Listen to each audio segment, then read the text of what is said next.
केंद्रीय budget 2025 static GK top 50 MCQ है, most of important topic है और ट्रेंडिंग टॉपिक है केंद्रीय बजट 2025 जो कि 1 फरवरी 2025 को जारी किया गया है, यानी कि लोकसभा में पेश किया गया है हमारे भारत के वर्तमान में जो वित्त मंत्री है निर्मला सीतारमण जी उनके द्वारा। ठीक है।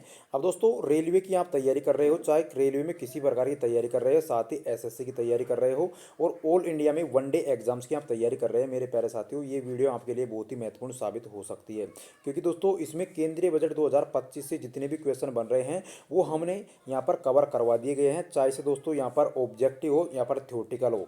यहाँ पर आप देख सकते हैं थ्योरेटिकल भी पूरा हमने इसी वीडियो में कवर करवा दिया गया है मेरे प्यारे साथियों, और थ्योरेटिकल के साथ यहाँ पर ऑब्जेक्टिव भी 30 क्वेश्चन इतने इंपॉर्टेंट बन रहे थे हर एक एग्जाम की दृष्टि से लगातार। तो मेरे प्यारे साथियों ये वीडियो अगर आपने शुरू से एंड तक देख ली ना तो आपके एग्जाम्स में एक भी क्वेश्चन है वो बिल्कुल नहीं रहेगा। तो दोस्तों ज़्यादा देर नहीं करते हुए वीडियो को शुरू करते हैं। इससे पहले जो लोग चैनल पर नए हैं वो चैनल को सब्सक्राइब करके बेल आइकन जरूर प्रेस कर दीजिएगा रेलवे से जुड़ी हुई लेटेस्ट अपडेट पाने के लिए। और दोस्तों यहाँ पर जो इसी प्रकार आप टॉपिक वाइज अध्ययन करना चाहते हैं किसी भी टॉपिक का तो आप कॉमेंट सेक्शन में बता सकते हैं। साथ ही वीडियो के डिस्क्रिप्शन बॉक्स में टेलीग्राम चैनल का लिंक मिल जाएगा, तो ये PDF आपको वहाँ पर मिल जाएगी। सबसे पहले दोस्तों बात कर लेते हैं बजट क्या है। ठीक है। अब आपको दोस्तों ऑब्जेक्टिव लगाने से पहले पहले क्या है ना, जो मतलब जो भी टॉपिक है उसका थ्योरेटिकल पार्ट्स याद होना चाहिए, मतलब उसके बारे में अच्छी तरह से आपको नॉलेज होनी चाहिए। दोस्तों शुरू करते हैं बजट। बजट एक निश्चित अवधि आमतौर पर एक वर्ष के लिए वार्षिक वित्तीय विवरण होता है जो कि अनुमानित आय और व्यय है उसकी रूपरेखा प्रस्तुत करता है। ठीक है। इसका उपयोग वित्तीय संसाधनों के प्रबंधन और संसाधनों के जुटाव, राजकोषीय समीकरण आदि जैसे विशिष्ट लक्ष्यों को प्राप्त करने के लिए एक उपकरण के रूप में किया जाता है। ठीक है। बजट सरकार के व्यय कर लगाने की एक योजना होती है मेरे प्यारे साथियों, आपको बता दें। अन्य लेन देनों जो कि अर्थव्यवस्था और नागरिकों के जीवन को प्रभावित करते हैं उनका ब्लूप्रिंट होता है। ठीक।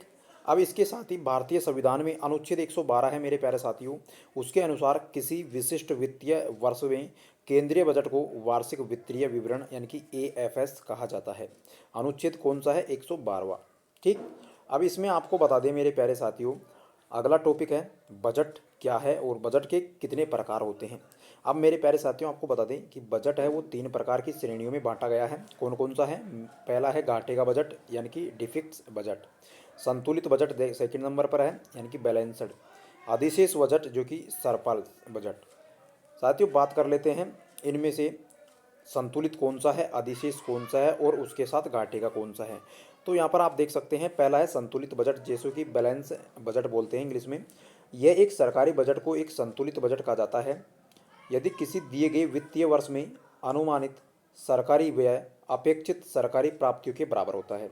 क्या है?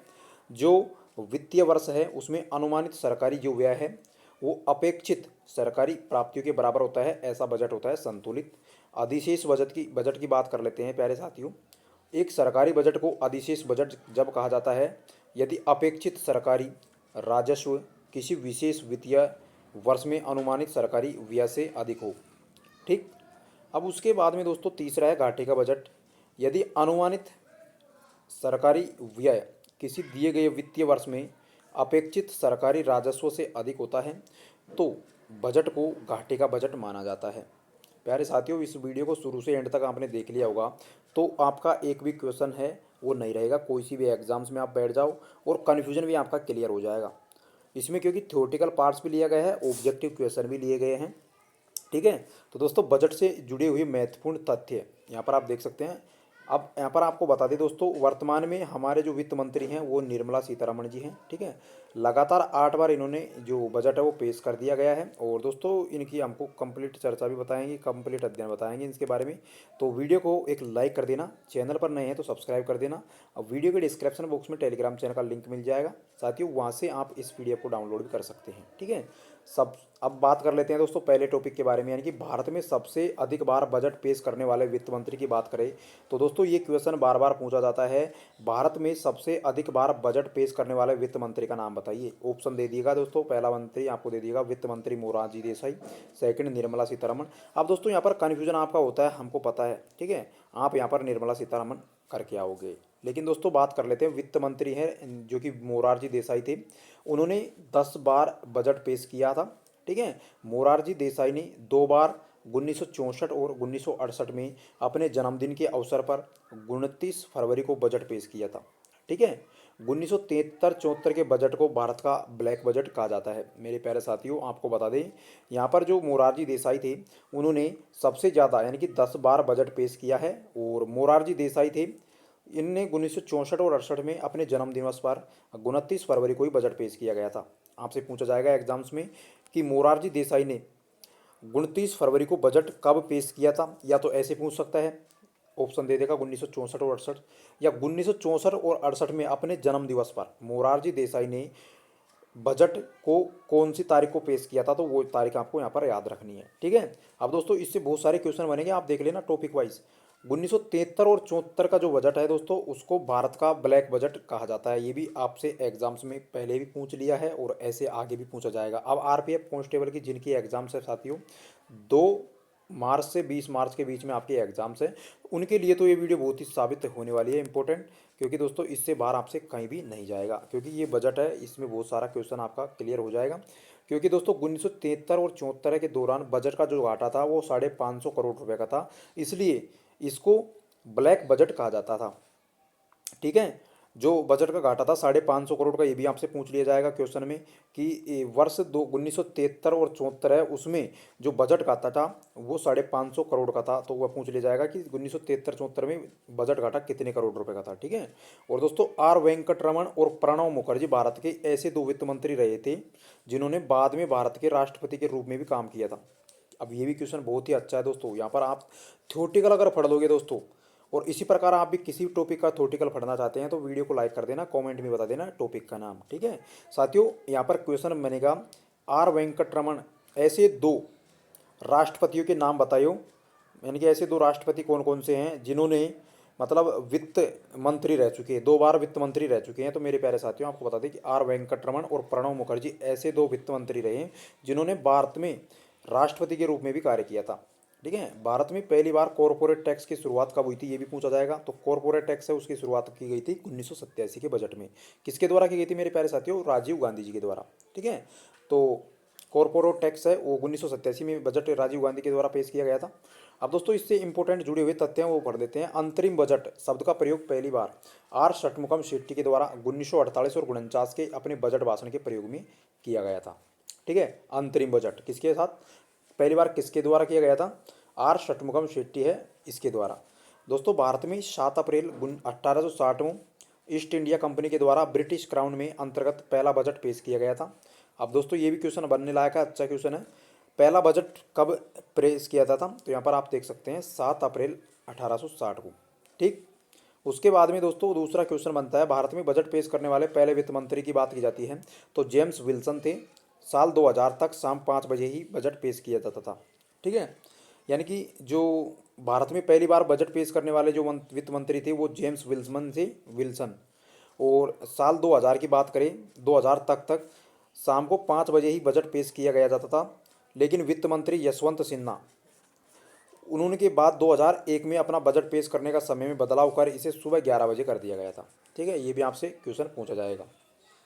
और बात कर लेते हैं 2001 से हर बार 2001 के बाद हर बार सुबह 11 बजे ही यहाँ पर बजट पेश किया जाता है। शाम 5 बजे बजट पेश करने की परंपरा की शुरुआत सर बेसिल ब्लैकमेट के द्वारा 1924 में शुरू की गई थी। अब दोस्तों यहाँ से क्वेश्चन पूछा जाएगा कि जो शाम को 5 बजे बजट पेश किया जाता था पहले, वो किसने शुरू किया था और कब किया था? तो मेरे प्यारे साथियों आपको बता दें 1924 में किसके द्वारा शुरू किया गया था?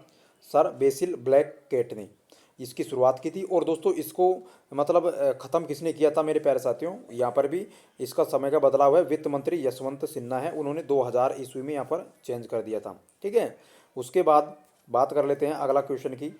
तो अगला क्वेश्चन है, निर्मला सीतारमण लगातार 8 बार बजट पेश करने वाली पहली वित्त मंत्री बन गई है। दोस्तों अगर बात की जाए सबसे ज़्यादा बार जो मतलब बजट पेश किसने किया है, तो हैं दोस्तों मोरारजी देसाई। ठीक है, उन्होंने किए 10 बार बजट पेश। अब बात कर लेते हैं निर्मला सीतारमण जो कि लगातार 8 बार यहाँ पर बजट पेश करने वाली पहली वित्त मंत्री बन गई हैं। ठीक है, उन्होंने इस मामले में मोरारजी देसाई को पीछे छोड़ दिया है, और जिन्होंने लगातार 6 बार बजट पेश किया था। ठीक है, मोरारजी देसाई ने सबसे ज़्यादा बार बजट पेश तो किया है, 10 बार किया है, लेकिन इन्होंने लगातार किया था दोस्तों 6 बार एक बार, और उसके बाद में 4 बार, यानी कि 10 बार ऐसे हो गया। और उसके बाद में अगर निर्मला सीतारमण की बात की जाती है यहाँ पर, तो निर्मला सीतारमण जी हैं, वित्त मंत्री हैं हमारे भारत के वर्तमान में। तो इन्होंने लगातार की बात करें तो 8 बार वित्त मतलब जो बजट है वो पेश कर दिया है, और मोरारजी देसाई ने 10 बार किया था, सबसे ज़्यादा बार किया था। ये क्वेश्चन तो आएगा, आपके कन्फ्यूजन होगा, आप सबसे ज़्यादा में निर्मला सीतारमण जी को करके आएगा, लेकिन दोस्तों ये आपका क्वेश्चन गलत हो जाएगा। सबसे ज़्यादा की पूछे तो दोस्तों मोरारजी देसाई जी हैं, उन्होंने यहाँ पर वित्त जो बजट है वो पेश किया था, 6 बार किया था, यानी कि लगातार तो 6 बार, और उसके बाद 4 बार। अब ये ऐसी वित्त मंत्री बन गई है निर्मला सीतारमण जी, जिन्होंने 8 बार लगातार जो बजट है वो पेश किया है। ठीक है, उसके बाद में दोस्तों अब यहाँ पर एमसीक्यू क्वेश्चन आप देख सकते हैं।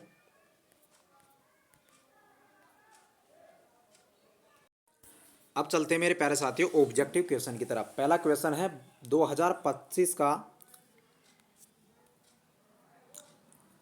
2025 का केंद्रीय बजट किसके द्वारा प्रस्तुत किया गया है। तो दोस्तों यहाँ पर आप देख सकते हैं, पहला क्वेश्चन है 2025 के बारे में बात कर लेते हैं। पहला क्वेश्चन है मेरे प्यारे साथियों, 2025 का केंद्रीय बजट किसके द्वारा प्रस्तुत किया गया था। तो बात कर लेते हैं, निर्मला सीतारमण जी के द्वारा प्रस्तुत किया गया था, जो कि वर्तमान में हमारे भारत की वित्त मंत्री हैं। लगातार दोस्तों बात कर लेते हैं, 8 बार इन्होंने बजट पेश कर दिया है, और 10 सबसे ज़्यादा बजट की बात की जाए 10 बार किया है मोरारजी देसाई ने दोस्तों। पहले लगातार 6 बार किया था, उसके बाद में 4 बार किया था। तो दोस्तों इस क्वेश्चन को आप में कन्फ्यूजन रहेगा, तो इसको कंप्लीट अच्छी तरीके से देख लेना है। सेकंड क्वेश्चन की बात कर लेते हैं। तो सेकंड क्वेश्चन की बात करते हैं, तो यहाँ पर मेरे साथियों यहाँ पर हो जाता है 2025 में बजट में भारत में जीडीपी के अनुमानित विकास दर क्या है। तो मेरे प्यारे साथियों ऑप्शन बी राइट आंसर हो जाएगा 6.5। ठीक है, नेक्स्ट क्वेश्चन की बात कर लेते हैं। तो 2025 का जो बजट है प्रधानमंत्री विकास योजना किसकी तरह कितनी जो राशि है आवंटित की गई है। तो इसमें ऑप्शन की बात कर लेते हैं, 2025 के बजट में प्रधानमंत्री विकास योजना पीएम विकास योजना के तहत कितनी राशि आवंटित की गई है। तो 1 लाख करोड़ रुपए की बात कर लेते हैं, यहाँ पर सी ऑप्शन राइट हो जाएगा। नेक्स्ट है दोस्तों चौथा क्वेश्चन, 2025 के बजट में किस क्षेत्र को प्रमुखता दी गई है। तो यहाँ पर कृषि, स्वास्थ्य, शिक्षा, यानी कि सभी क्षेत्र हैं उनको यहाँ पर प्रमुखता दी गई है। साथियों वीडियो पसंद आए तो लाइक शेयर सब्सक्राइब जरूर करना। इसकी पीडीएफ आपको हमारे टेलीग्राम चैनल पर मिल जाएगी दोस्तों, टेलीग्राम चैनल का लिंक वीडियो के डिस्क्रिप्शन बॉक्स में मिल जाएगा। साथ बात कर लेते हैं पाँचवें क्वेश्चन की, 2025 के बजट में 5G नेटवर्क को विस्तार के लिए कितनी राशि आवंटित की गई है। दोस्तों 20,000 करोड़ रुपए यहाँ पर आवंटित की गई है, बी ऑप्शन राइट हो जाएगा। नेक्स्ट क्वेश्चन है छठवां। तो दोस्तों छठवां क्वेश्चन है, 2025 में बजट के महिला सशक्तिकरण के लिए कितनी राशि निर्धारित की गई है। 25,000 करोड़ राशि निर्धारित की गई है महिला सशक्तिकरण के लिए। नेक्स्ट है दोस्तों सातवां क्वेश्चन। तो इसमें बात कर लेते हैं, 2025 के बजट में आयकर में किस श्रेणी के लिए राहत प्रदान की गई है। 5 लाख रुपए तक आय वाले जो मतलब हैं उनके लिए यहाँ पर बी ऑप्शन राइट हो जाएगा। तो उनके लिए यहाँ पर आयकर में मतलब राहत प्रदान की गई है। उसके लिए बात कर लेते हैं, 2025 के बजट में किस योजना के तहत 2 करोड़ नए रोजगार अवसर पैदा करने का लक्ष्य रखा गया है। तो दोस्तों इसका राइट आंसर हो जाएगा बी। यहाँ पर आप देख सकते हैं, हस इस पीडीएफ में दोस्तों आपको हमने डायरेक्ट ऑब्जेक्ट क्वेश्चन भी दे दिए गए हैं। जो इसका राइट आंसर होगा आत्मनिर्भर भारत योजना है, इसका 2 करोड़ नई रोजगार अवसर पैदा करने का होगा आत्मनिर्भर भारत योजना। तो जैसे इसका आंसर ये है, तो हमने आपको सुविधा के लिए यहाँ पर ऑप्शन दे दिया है। ठीक है, वीडियो जो मतलब पीडीएफ है टेलीग्राम चैनल पर मिल जाएगी। नेक्स्ट दोस्तों 2025 के बजट में किस मंत्रालय के लिए सबसे अधिक धनराशि आवंटित की गई है। पहला है स्वास्थ्य मंत्रालय, शिक्षा मंत्रालय, और नेक्स्ट है रेलवे मंत्रालय, सड़क मंत्रालय। इसका राइट आंसर हो जाएगा रेलवे मंत्रालय। ठीक है, नेक्स्ट क्वेश्चन है दोस्तों, 2025 के बजट में किस राज्य के लिए विशेष विकास योजना प्रस्ताव किया गया है। तो जम्मू और कश्मीर है, इसका राइट आंसर हो जाएगा सी, इसके लिए प्रस्ताव रखा गया है। दोस्तों अगला क्वेश्चन है 11वां, किस दिन को राष्ट्रीय किसान दिवस के रूप में मनाया जाता है। तो 23 दिसंबर है, उसको राष्ट्रीय किसान दिवस के रूप में मनाया जाता है। उसके बाद ये बात कर लेते हैं अगला, भारतीय रिजर्व बैंक के गवर्नर का नाम। ये दोस्तों थोड़ा सा आपको याद रख लेना है, जो शक्तिकांत दास हैं वो इसमें हो जाएगा। ठीक है, ये बीच में क्वेश्चन अच्छा है, काफ़ी अच्छा पूछा जाता है। और भारत सरकार ने किस वर्ष में नेशनल डिजिटल हेल्थ मिशन शुरू किया था? तो इसका राइट आंसर हो जाएगा 2020 में। 2025 के बजट में शिक्षा क्षेत्र में कितने करोड़ रुपए की राशि आवंटित की गई है? तो 1 लाख करोड़ रुपए की राशि है वो शिक्षा क्षेत्र में आवंटित की गई है। और दोस्तों बात कर लेते हैं, अगला 15वां क्वेश्चन है, कृषि परिवहन योजना के तहत 2025 के बजट में कितनी राशि आवंटित की गई है? प्यारे साथियों, 15,000 करोड़ रुपए इसमें आवंटित किया गया है। ये ऑप्शन इसका राइट आंसर हो जाएगा। दोस्तों इसके अलावा दोस्तों जो भी रेलवे की तैयारी कर रहे हैं उन सभी के लिए आपको हम बता दें, ये वीडियो बहुत ही इंपॉर्टेंट साबित रहने वाली है। और आप विभिन्न प्रकार की अगर एसएससी की तैयारी कर रहे हैं, वनडे एग्जाम्स की तैयारी कर रहे हैं किसी प्रकार की, उनके लिए भी ये इंपॉर्टेंट साबित होने वाली है। तो वीडियो को बिना स्किप किए बिना आपको एंड तक देखने ला है। दोस्तों 2025 के बजट में किसने गरीबी उन्मूलन योजना के लिए अतिरिक्त धनराशि का प्रावधान किया था?